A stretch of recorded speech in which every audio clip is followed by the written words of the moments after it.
If you think that satanic or just straight up evil cults that kidnap and kill people are exaggerated in the United States, buckle up, because I've got a story for you.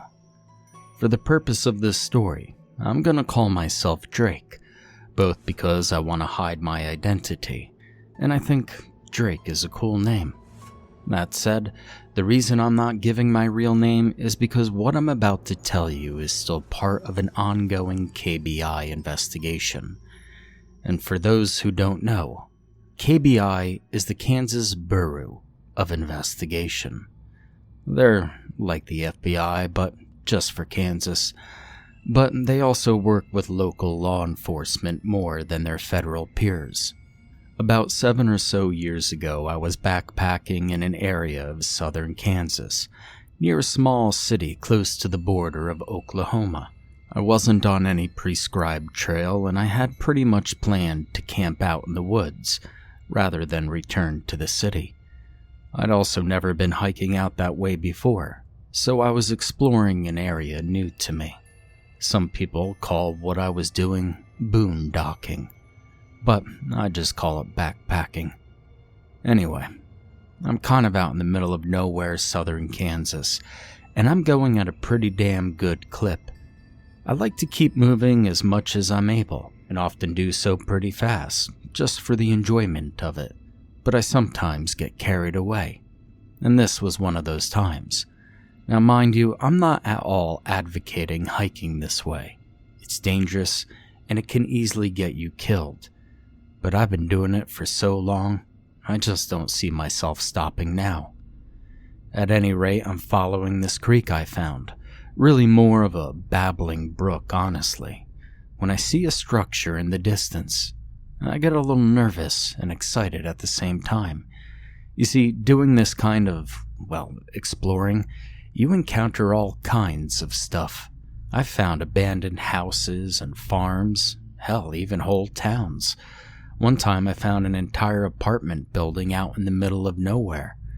It had apparently been part of an old ghost town and was the last building standing.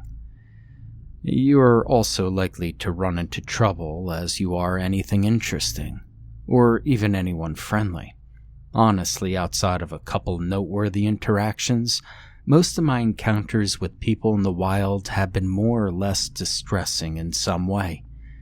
Either because there's a crime involved and I don't want to be associated with it, or because I expected there to be a crime and I didn't want to be involved in it. I've had people threaten me, try and rob me, and even pull a weapon on me. It can get kind of intense. Anyway, I see this building, and it's like an old fort or something. I'm trying to get a better look by climbing up on this boulder. I was so distracted I missed a step, lost my balance, and fell.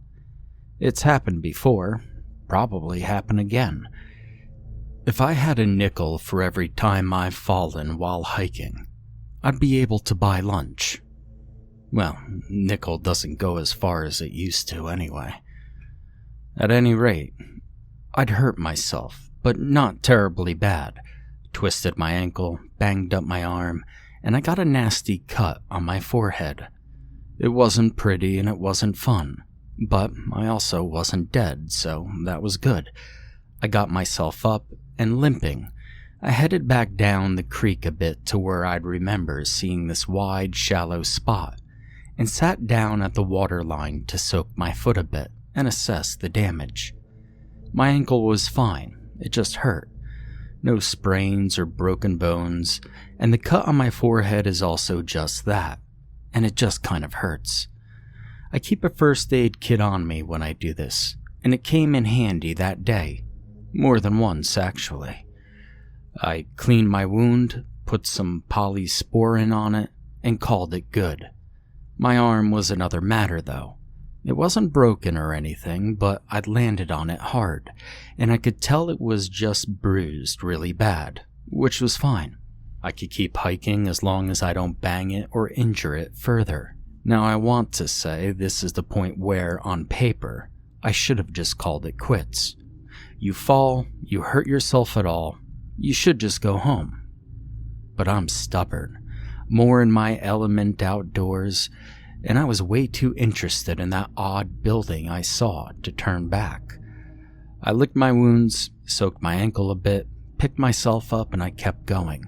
I'm also really glad that I did for so many reasons. So I get back to it, right?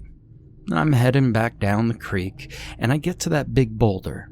I decided not to climb up at this time, and just climb out of the creek entirely to peek over some tall grass, to see if I could get a good look at this building. Now, I want to pause here to say this. This was probably the dumbest thing I did that day, because tall grass in southern Kansas/northern Oklahoma means snakes, rattlers, copperheads, plenty of others. Some like sand, some like water, some like hanging out near campfires, but all of them like tall grass. You don't wander around in tall grass unless you know what you're doing, especially when hiking in the middle of nowhere, because if you get bit, you'll probably just die. There, I delivered my PSA. Anyway, from the top of the creek, I could see that the building was a stone or concrete building, and that there were a couple other buildings nearby. It looked like it might be a ghost town, and I got all excited again. Both because exploring ghost towns is fun, but also because they're often filled with a bunch of abandoned buildings, which make really great safe places to camp, as long as they're unoccupied. And so I get out my machete and I start cutting back the grass so I could see what's in front of me. The tall grass goes on for like 50 or 60 feet to the north, where it ends in a dense tree line, while my destination is about twice that to the west. I tried to keep close to the creek to keep my cutting work limited, both for the sake of not disturbing the environment too much, and for the sake of my aching arm. As I get closer to this building, I realize suddenly that it's an old mining powerhouse, which meant that I was likely close to an abandoned mine, which was cool but also worrisome, because falling into a mine is all kind of not on my bucket list. So I proceed, but with some trepidation. When I get to the powerhouse, I realize that the other two buildings look like a bunkhouse and an old mine frame, which is basically a mine entrance for those who don't know. I take a look to see that there aren't any stairs, and then give it wide berth. All three buildings are on the order of 100 years old or so, and long abandoned. I thought maybe the bunkhouse would be a cool place to camp, but it's kind of a death trap. I explored the mine yard for a bit, and as I'm doing so, I spot even more structures away to the west. A lot of structures, actually. At first, I think I'm in some kind of historic site, like the mine is a tour or something, and there's a regular modern town nearby that supports it, but I quickly realized from the state of the more modern buildings in the distance, and the absolute lack of human sound of any kind, that I am wrong. I decided at that point to go ahead over to check the rest of this ghost town, wondering where the hell I am. The place is kind of huge, and there are a lot of buildings, many of which are still standing and strong. I found a post office, a diner, and an ice cream shop, amongst other things. It was neat, kind of a glimpse into the past, as it looked to have been abandoned in the 80s or maybe early 90s. Now I know I'm utterly alone, at least in the far from civilization sense, because around the town, there is nothing but trees in every direction. And when I realized this, I got one of those really odd feelings, like I stepped into another dimension or something, but I didn't care. It was quiet, and me pitching my tent inside one of these abandoned buildings wasn't going to bother anyone. I hung out in the police station for a bit when I found that, because it just seemed kind of cool. But I knew I couldn't camp there, because it didn't have a second floor. Whenever I camp in buildings, I like to do so up high, and if that's not an option, and the building in question is sturdy because I'm way less likely to be noticed, and in general, I just feel less vulnerable. And so I looked around until I found a house that seemed good and wasn't disgusting inside, and I set up my tent. I always do fireless camping. First, fires themselves are dangerous and can get out of hand quick if you fuck them up. Second, fires tend to attract attention, especially when you fuck them up. I don't like attracting attention, so I keep a cold camp and eat sandwiches, power bars, or some other kind of trail food. I don't cook. I also tend just to hide in my very nice critter-proof tent and read until I fall asleep. So there I am, right? I've got my tent set up, it's opened. I'm sitting on a sturdy wooden chair I found and drinking some water and eating a granola bar. I'm just chilling, and I'm actually really feeling great despite the fall, because this house has a nice open window and I could just hang out and watch the sun set. So I'm sitting there really enjoying sort of just being, as they say, when I hear a familiar noise. Cars. There's a lot of cars driving towards where I am. I can hear them, but I can't see them, and I'm worried that someone spotted me dicking around and have sent the police.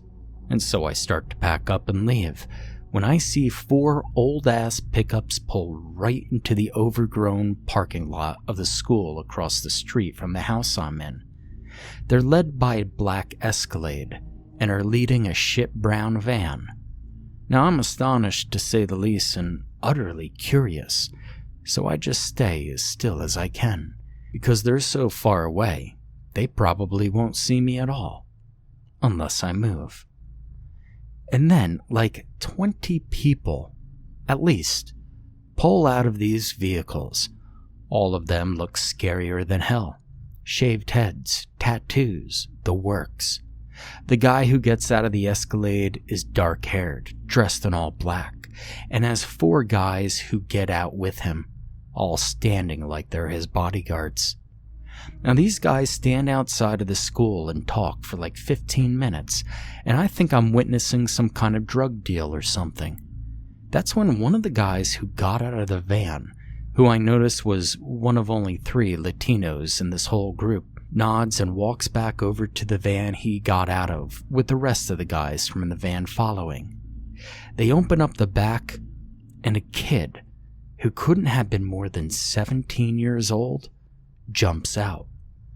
Now these 4 guys get real rough with the kid, and I started getting really nervous at this point. They pull him over to the rest of the group. They talk some more. I can't hear them as they're too far away, and money exchanges hands from the guys who were in the trucks to the Latino guys who just got out of the van.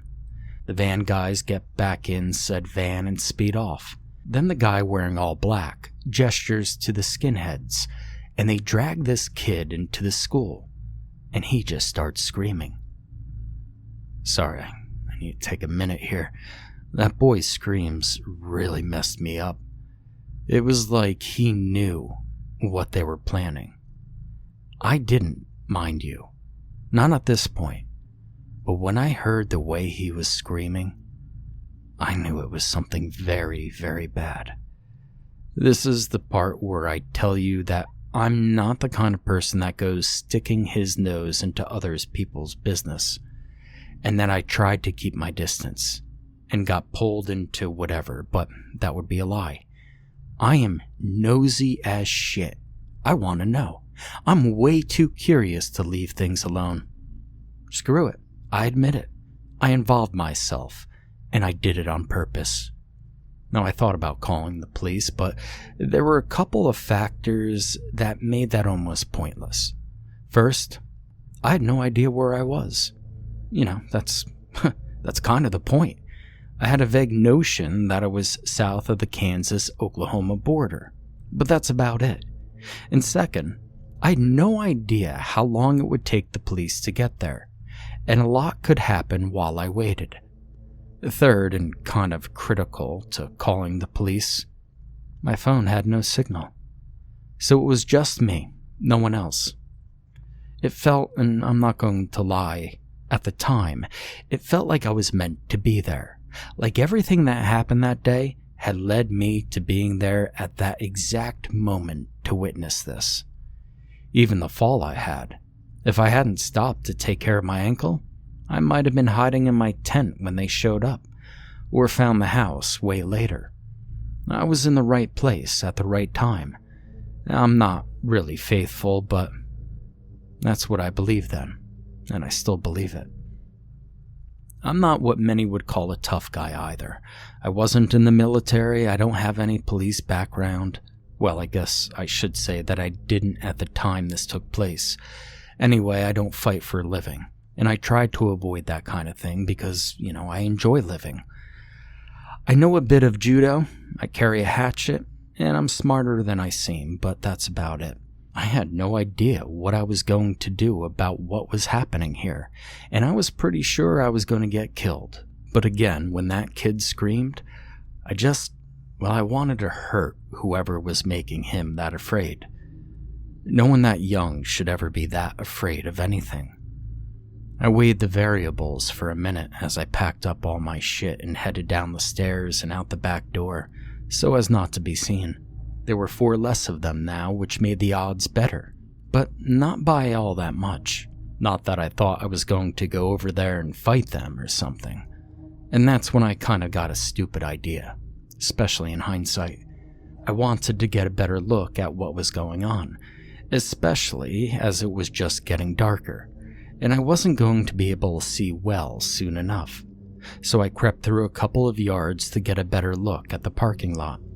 When I got closer, I saw that these guys didn't leave anyone in their trucks to watch them. At least all but the Escalade, which had a few tinted windows. So I said screw it, and crept a little closer to get a better look. As I got closer, I heard what I thought was singing coming from the school building.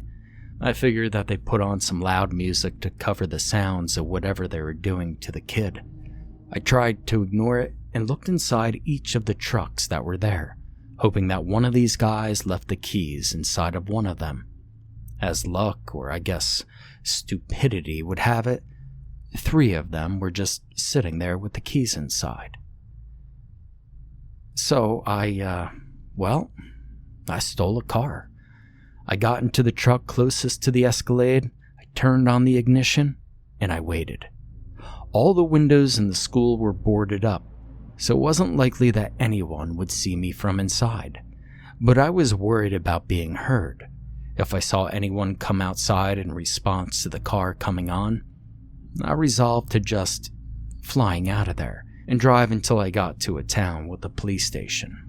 But no one came. I got out of the truck and went over to the other 2 that had keys. And, well, I guess I stole those too. Then I got back into the truck I'd turned on and slowly drove it behind the school.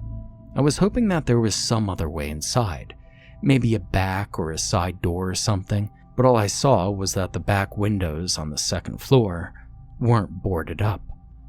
I parked the truck beneath the one that was open, and I got out.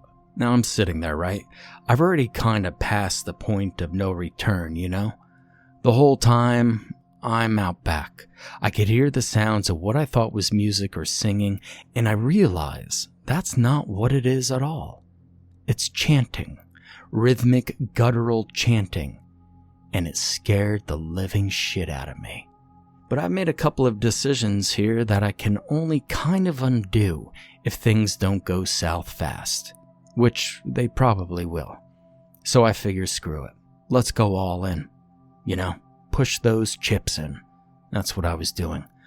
I leave the keys in the truck that I parked, I leave the engine on, and I throw my pack with my tent into the bed. Inside the truck in the back seat, I see a half pint of 40 proof vodka, which is the 2nd most flammable alcohol there is. I'm not sure what I'm going to do with it, but I take it and I tuck it into my cargo pocket because it might be useful. I'm all in, right? So I use the bed of the truck to get higher, and I climb up to that open window. It's a bitch because of my ankle, my arm is killing me, and I'm feeling 100 kinds of stupid with every inch of this climb. But I make it up and inside. I find myself standing in an empty classroom with desks and chairs stacked up in one corner. It's dark as shit, so I pop out my pocket flashlight to see, and make sure to keep the light pointed at the floor, as I want to limit the beam's visibility. The chanting is loud as hell now, but I could tell that it's coming from downstairs, so I pull out my hatchet and I move cautiously out of the room, doing my best to be quiet. I just follow the voices and am led down a hall and to a staircase. I follow it slowly on to the first level of the school, and I find myself facing what I believe is the front door. I feel like an ass, because there is no one there, and I probably could have just come in that way. But I shake it off, and I keep going. The chanting is coming from the basement, because, of course it is. I slowly creep down the steps, and all I could hear is these, dozen odd guys just jabbering to each other in the black speech or Mordor or whatever. And I'm totally fucking freaking out. I'm kind of regretting every single decision I've made since I saw the stupid powerhouse, but I press on, because whatever they're fixing to do, it doesn't sound like they've done it yet. I could see dim light coming from the basement, and I know there's going to be some screwed up shit down here. I also still only have a semblance of what I'm going to do. I can hear these guys just working themselves up, and I know they're about to do something fucked. So I keep creeping down the steps, and I see the room that they're in, so I immediately turn off my flashlight. As I get closer to the doorway with the light, I realize that I could hear another noise amidst the chanting that I couldn't hear before. Whimpering. It's the kid, and my heart kind of skips a beat knowing that he's still alive. I stand there for a second trying to think of what the hell to do, when I hear one of them move towards the doorway. I quickly duck behind a pair of nearby stacked desks and I grit my teeth, just squatting there, freaking out.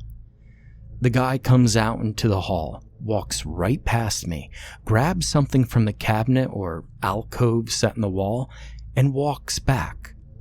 It's an axe. He's carrying a huge, old, blood-covered fire axe. I could see it in the light from the room. He walks right past me with it, and all I could hear is the sound of my own heartbeat.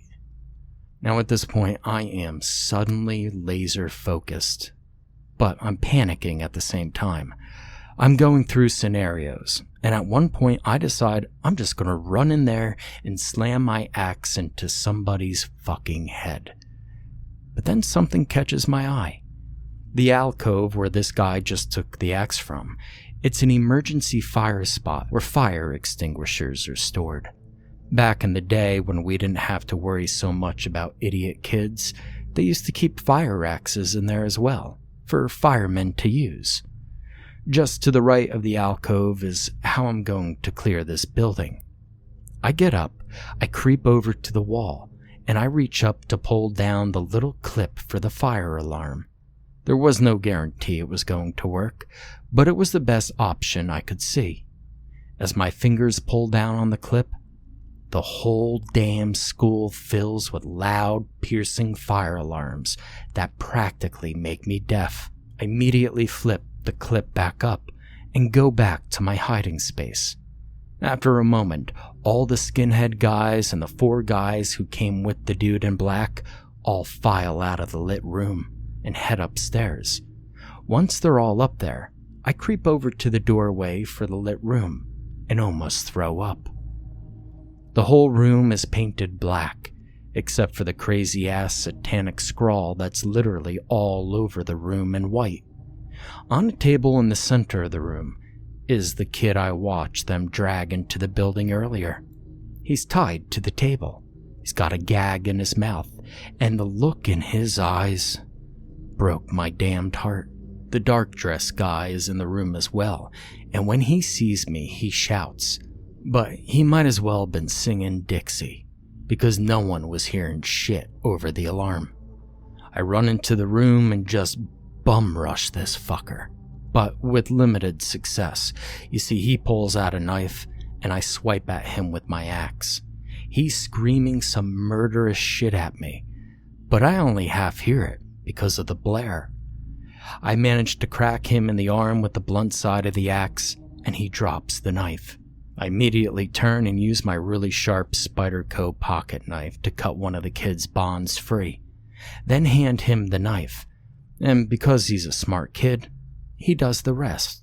I police kick the guy in black in the chest, then I grab the kid by the arm, and I pull him through the door. It's pitch black in the basement hallway, but I could see some light coming from upstairs.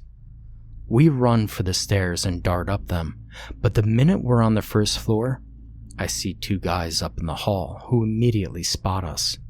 The front door is open, and the kid immediately heads that way, but I yank him back, knowing that they're just out there, and we run upstairs instead. When I got to the top of the stairs, I didn't see anyone up there. I dart for the room that I came in at.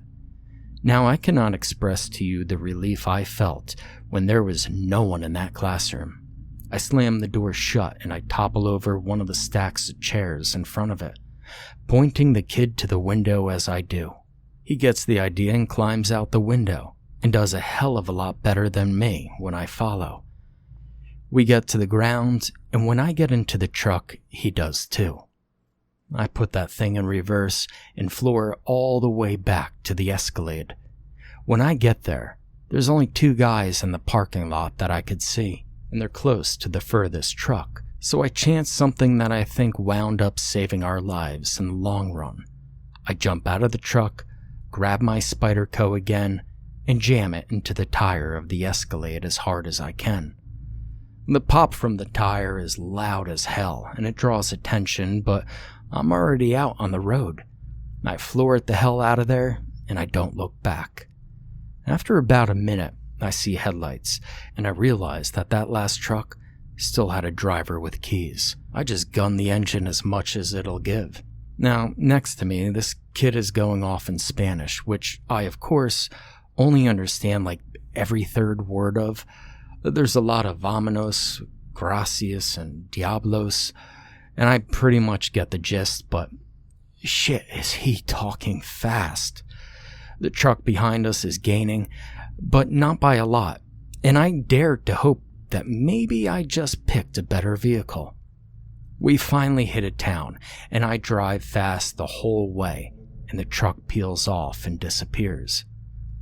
I get pulled over by the police. I explain everything.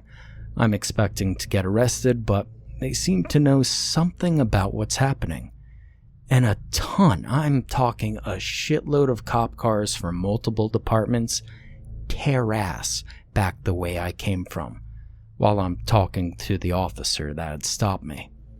They eventually bring in a translator, and I found out the kid's name is Riamado, and that he's not even an illegal like I expected. He's just Mexican. It was grabbed off some street there. Later, this high-ranking sheriff's deputy and an agent from the KBI shows up and explain that these guys were definitely going to kill the kid, and that I saved his life. They also assure me, because I'm pretty concerned about it, that no charges are going to be brought against me.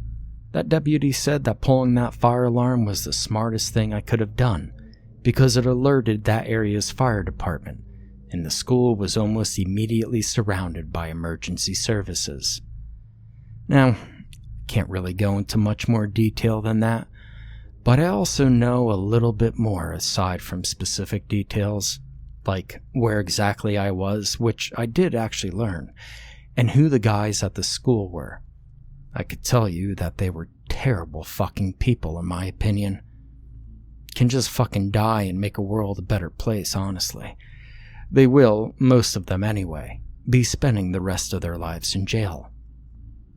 The thing that gets me every time is my decision to slash the tires of the Escalade. Like I said, I think that saved our lives because we were driving and only just kept ahead of that other truck, which I believe was chalked up a lot to it being a shitbox. If that brand new looking SUV had been chasing us though, nah, we would have been done. I think they would have just run us off the road. Now, the kid is good, by the way.